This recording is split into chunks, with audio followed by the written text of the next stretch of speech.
WrestleMania 40 Night 1 is in the books, and man, do we got some shit to talk about. Wow. I'm going to start off by saying WrestleMania Night 1 last year was miles better than this night. The way this night was built up got me so excited, and I felt like I felt lukewarm by the end. I'm not going to lie. It was a good main event. There's a lot of good matches on it, but there was two things we're going to talk about specifically that kind of broke it. And it was in the middle, obviously. So we're going to get right into this. Rhea Ripley versus Becky Lynch. They even said on commentary Becky Lynch had strep throat. Rhea Ripley had her sprained wrist. So, there's a lot of factors going into this match, but they still put on a good opener, and I have to say, Rhea Ripley had the best entrance of the whole entire night. Bro, I even watched it again this morning, and it's literally like The Rock. You can even see, the goosebumps on my arms still. I'm not sure if you guys can see that, but, bro. When I saw her entrance, when she's doing her whole, and then she does the stomp, raises the title, and the bands they're playing, bro, my body lit up with just goosebumps. I was like, holy shit, this is fucking awesome. I was turned, bro. That entrance was fucking amazing. I always love when live bands perform for entrances. I don't know, it gives it a feel. Rhea felt like a fucking megastar, bro. The fans were cheering, bro. Oh, I can talk about the entrance all. I swear, every time I watch the entrance, I'm me doing exactly what The Rock did, literally like that. You guys probably can't see it in the webcam, bro, but you can literally see it. Look at those goosebumps. Look at those fucking goosebumps, bro. Entrance was awesome. For all the obstacles they had, I can only imagine doing a whole match with strep throat, even if it's days after. Anyone who's ever had strep throat knows, bro. When you have strep throat, you don't even want to walk, let alone have a fucking match where you're fucking moving around, you're breathing, and you're outside and it's cold. So every breath you take, you could feel it in your chest and your upper body. But even with all those obstacles, they still put on a better than average TV match. I actually expected this to be along the lines of Rhea Ripley's match with Charlotte Flair last year, but for what they did, it was a good match. I expected a bit better, but I know the obstacles that they had, so I'm not even angry about that. Rhea Ripley won as I expected in the predictions. Rhea Ripley won. So that match was 17 minutes. So that match, I liked it. And then the 6-pack tag team ladder match for the undisputed tag team titles. I was hoping Judgment Day was just going to retain. And the way they did it, I think they did it a bit early. It was way too early in the match when Austin Theory and Grayson Waller are up top on the ladder, and Grayson Waller grabs the SmackDown titles down, and all of a sudden the announcer announces they're the SmackDown tag champs, and now someone's got to go grab the Raw tag team titles. Immediately then, when they basically told you they're splitting the titles, I just rolled my eyes fuck. I actually wanted the everyone always talks about the WWE Championship to be an undisputed title should only be one. I should think that one should be split, but I do think the tag team titles, it for longevity reasons, even though there are a lot more tag teams now under Triple H, so many, it would still be better if the tag team champions just go brand for brand, but whatever. It means they could bring more tag teams up on each roster, but after a while, even if there's 8 tag teams per roster, it's kind of hard to have a long reign as the tag team champions now, because after you go through everybody, it's kind of just but yeah, so Grayson Waller and Austin Theory grabbed the SmackDown titles way too early, but I must say, bro, R-Truth, man, The fans just fucking love that guy. The fans just love him. Like everybody adores him everywhere he goes. I've never heard him fucking get booed when he was a babyface. Back when he was doing like a little Jimmy thing going against like John Cena, like he got booed then. But whenever he's a babyface, like there's like some baby faces that get like lukewarm like reactions sometimes. Every time R-Truth is out there, bro, no matter what city, no matter what arena, he's always adored. Like that's like a true baby face quality to have, being adored everywhere. Like it's never lackluster. Like people love him no matter what. And like him doing a hot tag in this fucking ladder match, doing John Cena's whole like hot tag with the shoulder bumps, like the spin out power bomb, or like the spin out fucking whatever, spin out side slam, or what it's called. The 5 knuckle shuffle, attitude adjustment, and getting the 1-2-3, hilarious. Like all that was awesome. Like the fans eat that shit up, bro. And for him to like finally get his like comeuppance, I don't even know why I didn't think they're going to repay it. I don't know why I thought Judgment Day was gonna retain. Like it made all this sense in the world with everything went through with the Judgment Day. At the end of the match, Damian Priest dominates, and then he's fucking going up top, and then R-Truth's the one to fucking pull him down, and then hits him with the attitude adjustment. AA's him outside, and then climbs and gets the titles. The fans went crazy. When R-Truth was up there grabbing the titles, it's like, what the fuck is he doing? I thought he was just gonna like hang in the air with the titles. It's like, bro, just grab him. But he was unhooking the whole thing, which is actually a lot smarter.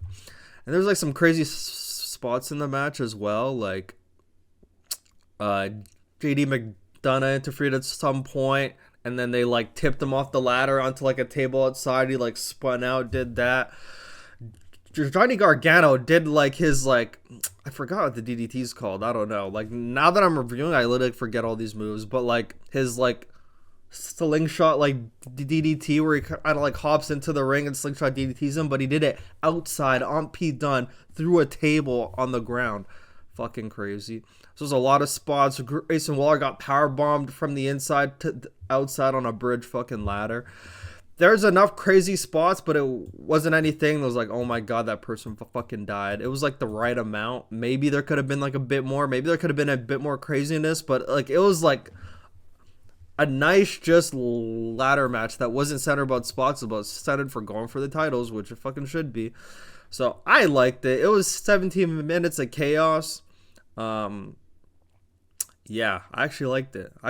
It was just like it was literally a WWE ladder match that you expected. So now Austin Theory and Grayson Waller are the SmackDown Tag Champs, and the Awesome Truth are the Raw Tag Team Champions. So the titles are officially split.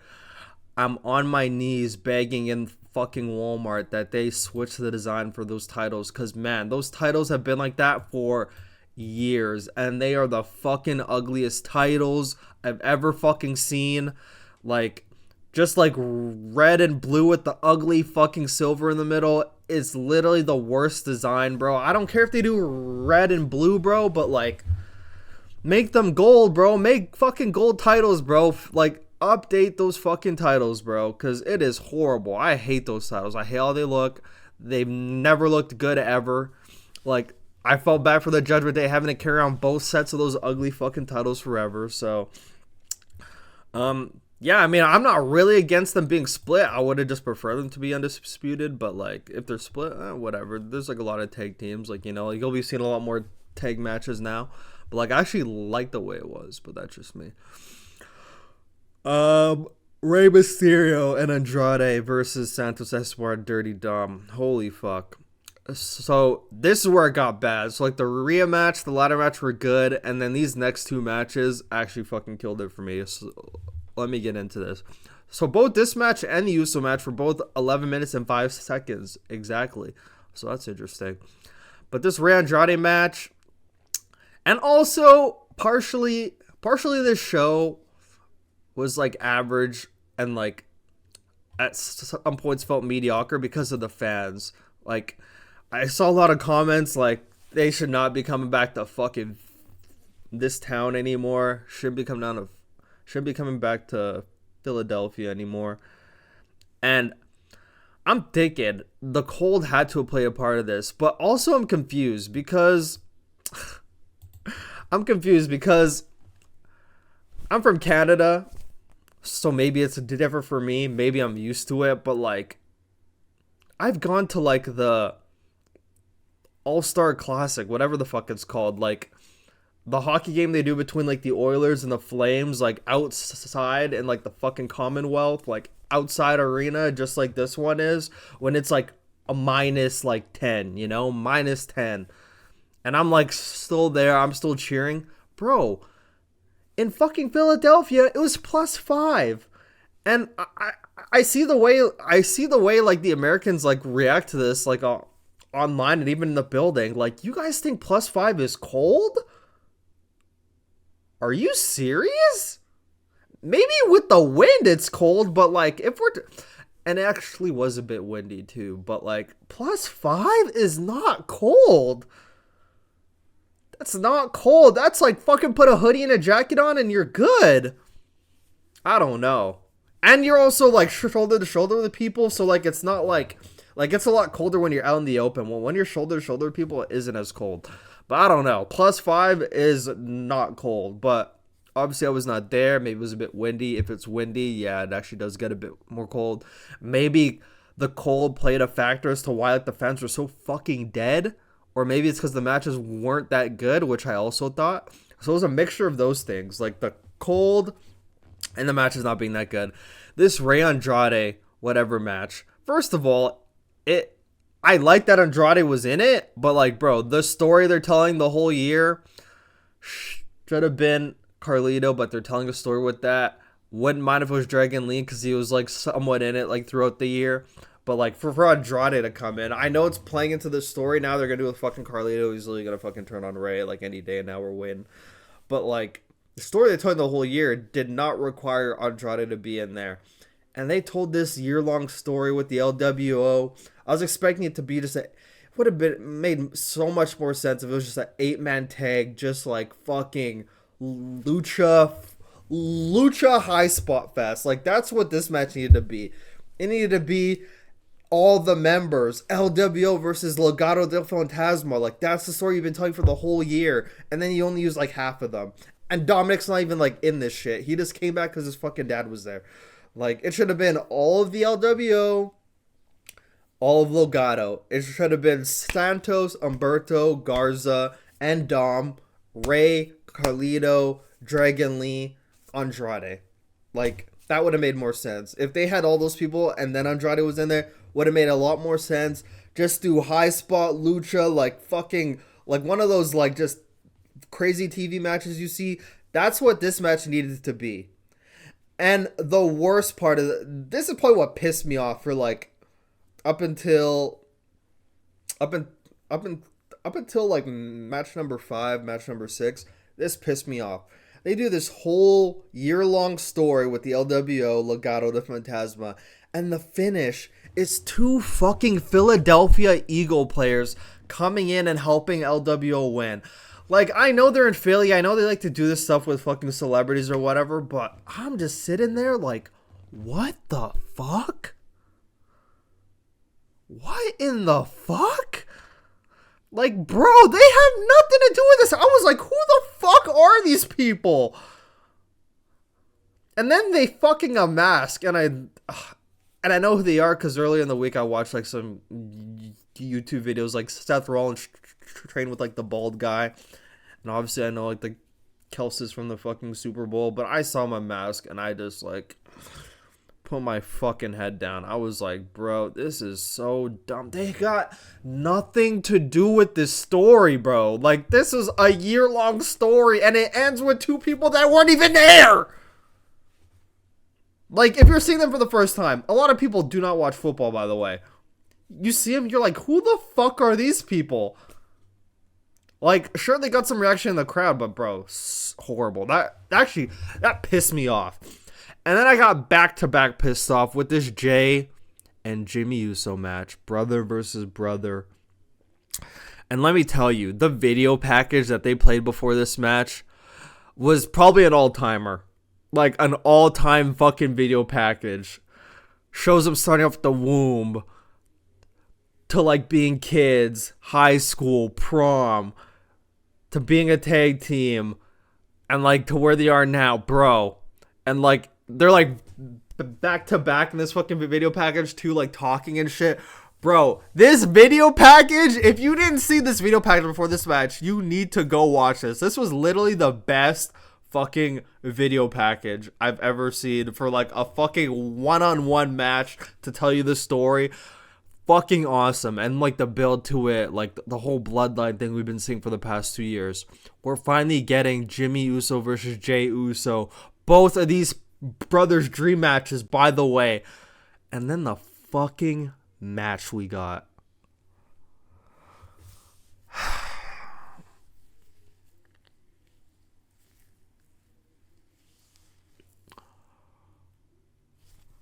The fucking match we got.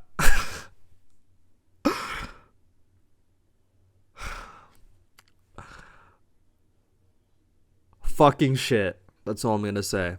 Okay, I'm actually... Dude. The way this match has been built up, finally fucking getting both their dream matches and everything, and we get this match. I kind of felt the same way about like the Rey Mysterio and Dominic match, but that one I feel told like a better story and ended better. Like I was expecting that Rey Dom match like last year to just be a lucha fest, you know, like the son trying to outro like the father. They just had like a basic like he like fuck WWE match. It was actually kind of disappointing, but it was actually a lot better than this one. This one was just so many fucking super kicks that the fucking Young Bucks would have been like, hey, bro, we're overdoing this one. Just super kick after super kick. And it would be like Jimmy getting the heat, staring at the crowd for half an hour, going back. It was the slow, like, this match was so slow, it made Roman Reigns fucking title matches look like they were like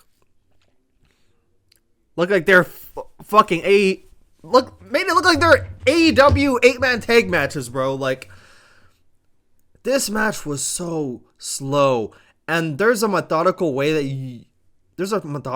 like to do like slow matches where it still keeps you invested, but this match was just slow, and I'm just like checking my fucking like invincible watch, and I'm like, is this shit over? Like, the slowest match, the most anticlimactic finish. I was so disappointed. And this match ended, and I was like, what the fuck was that? What the fuck was that? And then, to top it all off, this man has been costing you Intercontinental Championship matches, costing you the world title before, costing you, interrupting your matches, beating you. You're beating him in this match, and then he's like, wait. I'm sorry, man. I'm sorry. And now you're like, oh my god, I feel so bad. Oh my god, I believe him now. Come the fuck on, bro. You need to be a bit fucking smarter than that. Fucking brother or not, brother from the womb or not, bro. Don't be a fucking idiot. So stupid. And then he almost fucking gets like the win from that. So dumb. This match was so slow. So many fucking super kicks, just slow. I'm thinking it was brother versus brother. They're going to be putting on like a fucking crazy match because both brothers are trying to prove that they're the better brother. Bangers, near falls, like 18-minute match, you know? Just 11 minutes of slow shit, bro, and it just ended. I was just so disappointed. Like, this match needed to be, like, as much as everyone clowns on AEW and the matches that they do, bro, if like, bro, AEW does these kind of matches better. Like, the equivalent to this match, even though it wasn't brother versus brother, would be like an Ospreay Omega match. Like, just two guys trying to prove that they're better. I'm not saying Jey Uso and Jimmy Uso need to have a match of that caliber, but like, it needs to be like along the lines of like that, where it's like two guys just trying to like show that they're better. And this one had more of a story. I'm not expecting to be anywhere near Omega Ospreay. Like, let's just like clarify that. I'm not saying that, but like, just that type of match where it's just like a banger singles match where like they're trying to outdo each other and there's near falls and there's drama, you know, that's what this match needed to be, and I would have been satisfied. The whole, like, this match being good dictated like almost the whole the whole entire fucking show for me. This would have made up for like the LWO fucking finish. This would have made up for everything. But it was just fucking horrible. I'm gonna go as far as say horrible. It was boring. Like a match I will never fucking watch again. I will watch that fucking video package at the beginning though. That video package was fucking awesome. But this match was just not good, bro. I did not like it at all. And someone on Twitter even said, I was laughing so hard. Like they said something along the lines of, for two brothers that came out the womb together and like spent their whole lives together, they got zero chemistry in the ring together. And I was like, that's so true, bro. They've had tag matches like for over a fucking decade, bro. But they got in the ring for the first time and it was like, it looked like they have never fucking touched before in the ring. But, oh my God, bro. Just, that match disappointed me. This match and the LWO match back to back were just snooze fucking fest. The crowd was like fucking dead. They were doing like the yeet, no yeet sometimes, but, bro. 3 and 4. Match 3 and 4 almost kind of took me out of the show. Like that like ruined it. Like match number 1 and 2 were good. 3 and 4 just fucking bad. And then Bianca, Jade Cargill, Naomi versus Damage Control. The one match I was actually not anticipating to see. I had no anticipation to see this match and I fucking loved this match. Is that crazy? This was just, it wasn't like a fucking banger match, but like, bro, I like this match better than the Jimmy Uso match and the LWO match. Like, I actually liked this match. The entrances were good. I liked this match. Like, this match put me in a good mood again. It was a nice match, and I'm just thinking, man, if that Jey Uso Jimmy match was good and that LWO match didn't have that fucking Philadelphia Eagles finish, like, this show would probably be, I'm not going to say even better than last year's night 1, but like, it would be a great show at that point. And then going into, so like that match was good. Jade Cargill got like the finish. And like something I was laughing about with the people I was fucking watching this with is how like some of these superstars, they probably pay a lot and like takes a lot of time to like get these nice outfits for like fucking Mania. And then you see some of them with these nice outfits, you know, probably took weeks and weeks, maybe months to like get these nice fucking costume designs. And then they like stand at the entrance up top and they just like drop their costume. They just take their costume off and they walk down in their gear. Like fucking Naomi had a crazy outfit on. She just fucking takes off at the entranceway, walks out in her gear. Hilarious, bro. Like, walk down with your gear, man. Show off your gear. Like, Naomi's gear looked fucking awesome, bro. I thought she was gonna come down with that shit. But that match was good. I actually enjoyed it. I enjoyed it. It actually put me in a good mood. The one match I didn't want to see, I actually fucking liked a lot for what it was. Not expecting a banger or whatever, but for what it was, I actually enjoyed it. And then Sami Zayn defeated Gunther. Backstage before the match, Sami Zayn's there pacing. He sees his wife. He sees his son. He's hugging them both, embracing. He's walking. The camera's following him to Gorilla. He's walking, and then he runs into fucking Kevin Owens before he gets into Gorilla. Kevin Owens staring at him, pushes him, hugs him, like, you fucking got this, man. He's walking towards Gorilla. The camera's still following him. Not a single camera cut. Camera's fucking following him. He's walking, follows him out to the ring. Oh, let's go. He comes out. I'm excited. He's coming out. And then fucking the ring general comes out. And I was expecting Ludwig Kaiser to be like, the ring general. But no, he didn't do that.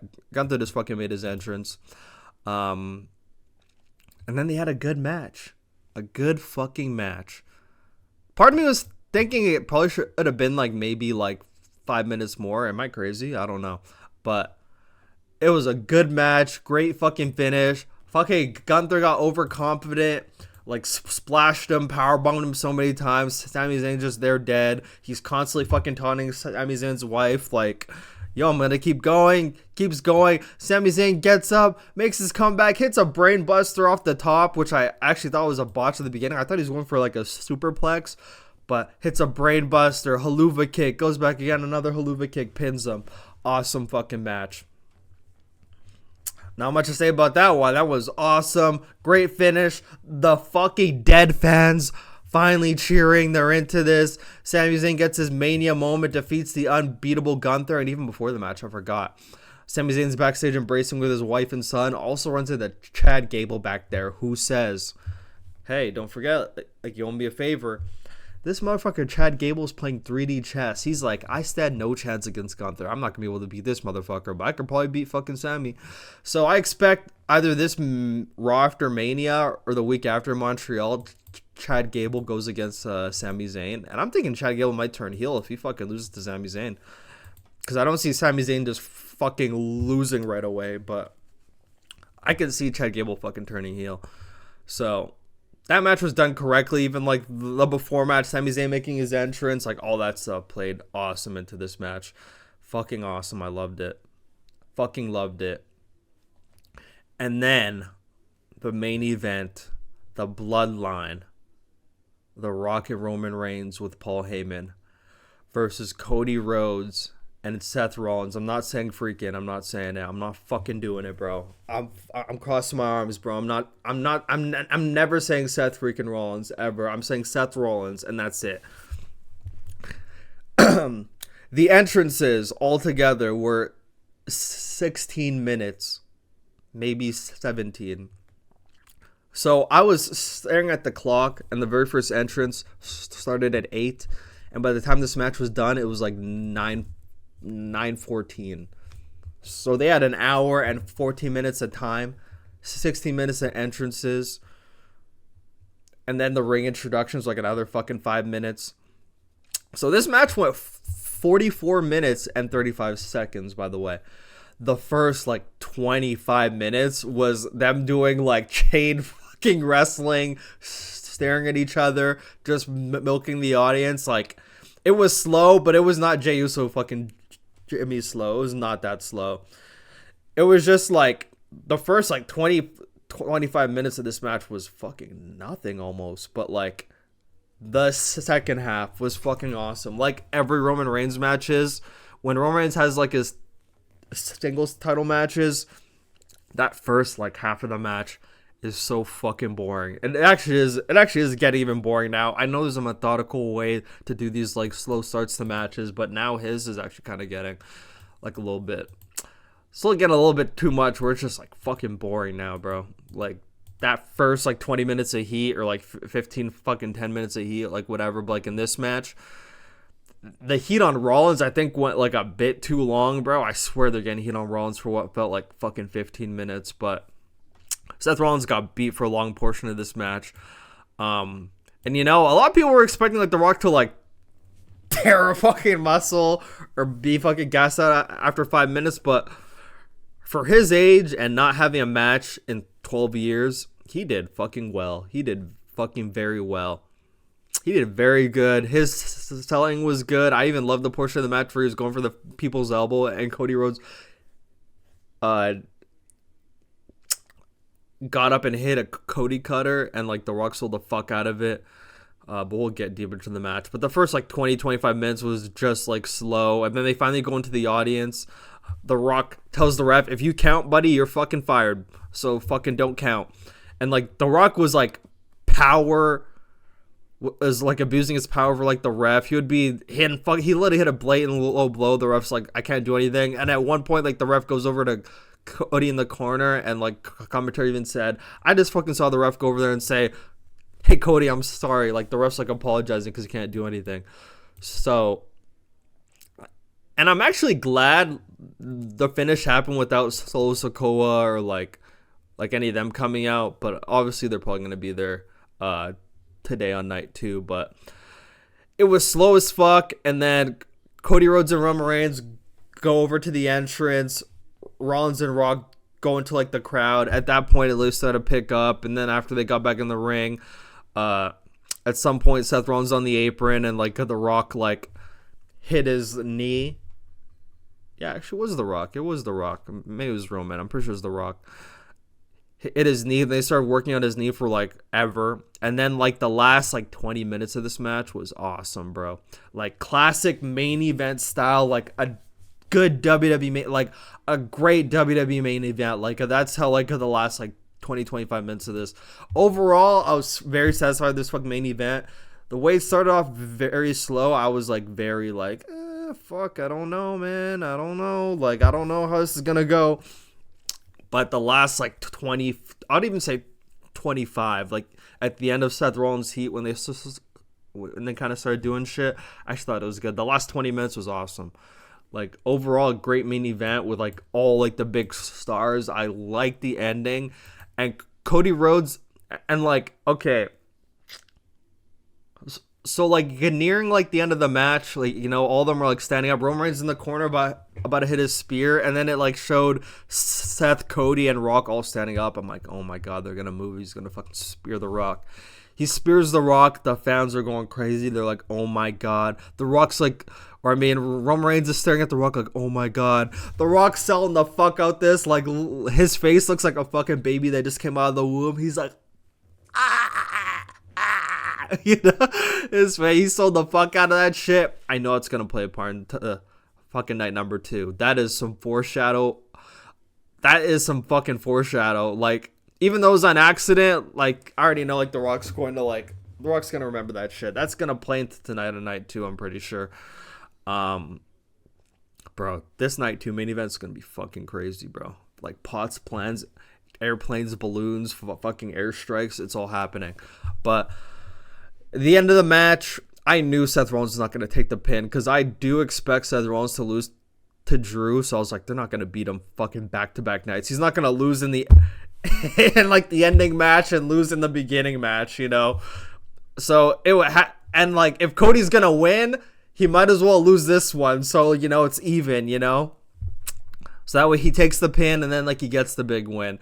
And for The Rock to pin him basically almost foreshadows like a Rock Cody Rhodes match. Maybe it's SummerSlam somewhere down the line, because even in the Rock's press conference when they're saying, hey, there are any matches, he basically, without saying yes, basically fucking said yes. And I could see the match being against Cody Rhodes. I could even see a match with Seth Rollins. I could see him doing Cody Rhodes, Seth Rollins, and Roman Reigns at next year Mania. I could see maybe Cody Rhodes at SummerSlam, maybe Seth Rollins at Survivor Series, or maybe earlier. But, like, he has 2 movies to go film, so I don't think he's going to do the Seth Rollins match first. But I think he might face fucking Cody at SummerSlam for that title. I could see that. But Cody Rhodes is hitting Roman Reigns with a crossroad, hits him with 1, hits him with 2. He's about to go for the 3rd, and just like last year, when he's about to do the 3rd, he, like, leans up against the same side of the ring where Solo Sikoa spiked him. But this time, The Rock slaps him with the belt in the back. And then Roman hits him with the spear. And then Cody Rhodes is just laying there for dead. Roman tags in The Rock. Rock picks up Cody. Rock bottom. Hits a people's elbow. Pins him very decisively. Cody loses the match. The Bloodline stands tall. They do the same camera angle they did last year with Cody. Like the classic John Cena WrestleMania 27 camera angle where he lost to The Rock and he's sitting in the ring. Actually, no. He did his on the entrance, so we're gonna say it's the classic fucking Cody Rhodes angle from last year when he lost to Roman and Roman's up on the entrance celebrating. They did the exact same angle, and that basically told you Cody Rhodes is gonna fucking beat Roman today. There's no way they're gonna make him lose like this and then make him lose again.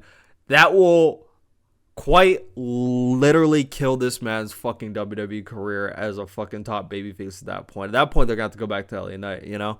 Like, the way this finish ended, bro, it doesn't matter if it's predictable. It's all about us just wanting to see it happen. Cody Rhodes is beating Roman Reigns on night 2 in the main event.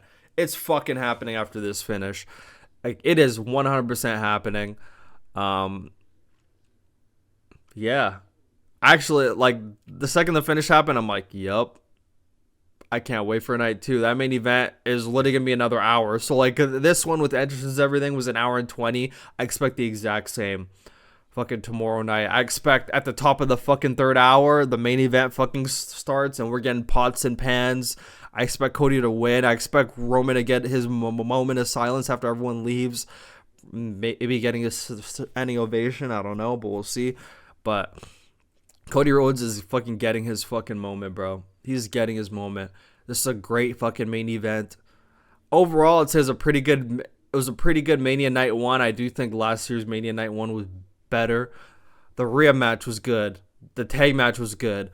The LWO and Jey Uso match 3 and 4, took me the fuck out of it. I'm not even gonna lie. If those matches were good, this would be a great fucking show. The Bianca match, like the 6-man tag match, was a good 8-minute fucking 6-man tag. The Sami Zayn Gunther match, great match. This Bloodline main event was a spectacle, and it was awesome. So just 2 matches in the middle kind of ruined it, but overall the show was actually pretty good. If Rhea Ripley and Becky Lynch had a better opening, like if like they didn't have strep throat and the broken wrist, and they like actually didn't have any like obstacles like that, even though it was a good match, it was a great match, don't get me wrong, but like if they took it to that next level, like that probably would have made up maybe for like the LWO Jey Uso match, in my opinion, maybe.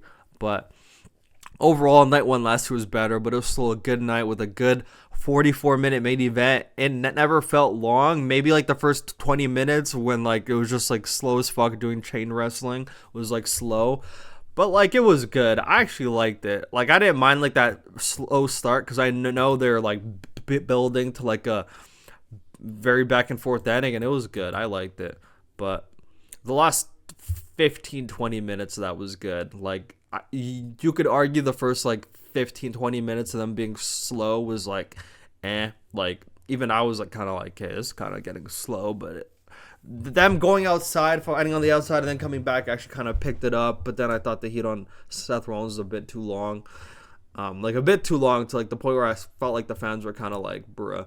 But overall it was a good main event. It was one of those main events that has a slow fucking start and like a great fucking ending. But overall, when this night 1 ended, my overall thoughts, like immediate night 1 thoughts, like last night was like, it was all right. Like I'm not even gonna lie. Like last year when that night 1 ended, I was so happy. I was like, man, this was so awesome. It had a great ending. I was just like, man, so good. Every match was like hype because it was like a year-long fucking builds all the way through. It was awesome. I loved it. But this year, I don't know. Like the night 1 just didn't hit for me.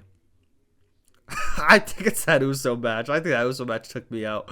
And like the match number 3, but I've literally said that over and over again. But we'll be back again to talk about night 2. There's only 6 matches on night 2, so it's probably gonna be like a 3.5 hour show, honestly. I feel like they should add another match, because that Pride match, that street fight, I'm just not looking forward to that match at all.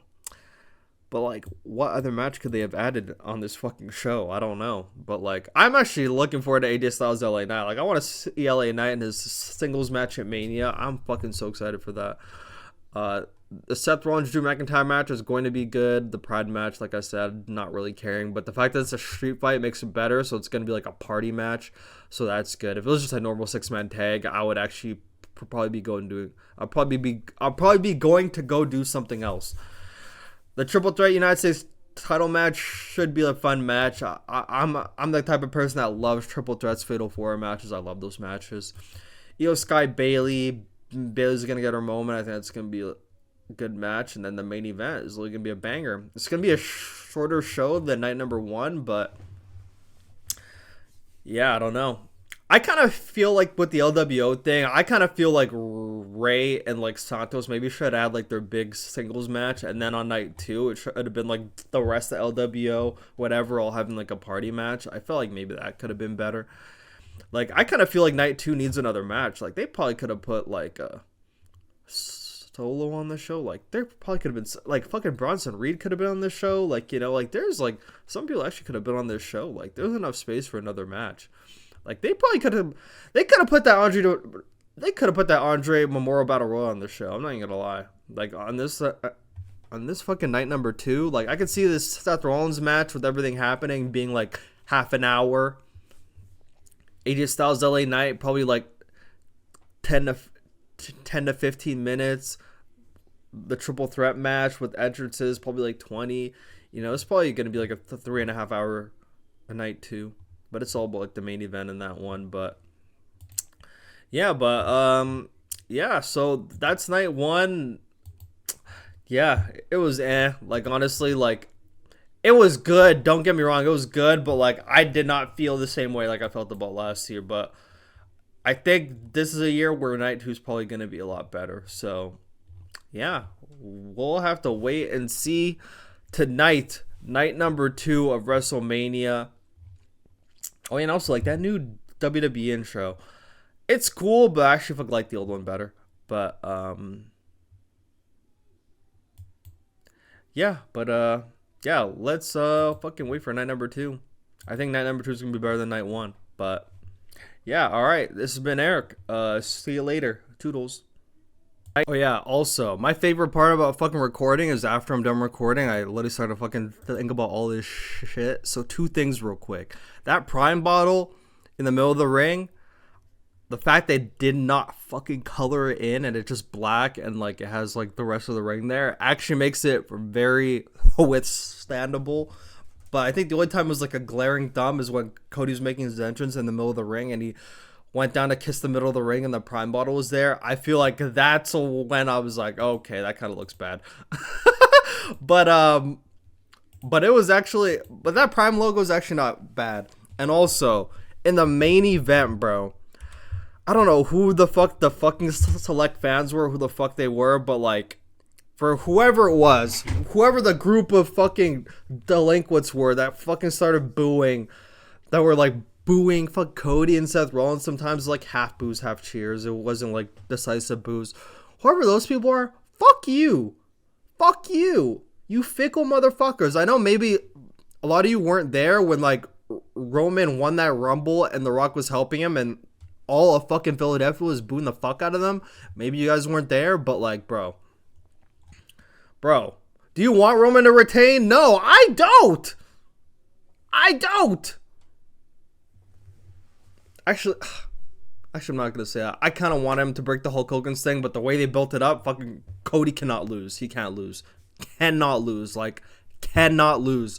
But to those people like booing, I thought you guys are trying to be like too cool, too smart or whatever. Like, sit your fucking ass down and fucking cheer. Yeah, I fucking said it. Yeah, but I don't know. But yeah, that boom was unnecessary. Yeah, this fucking crowd, you guys were ass all night, and then you have the nerve to do that. I'm like, okay, you guys are awful. But all right, that's my second thought. Okay, bye, toodles.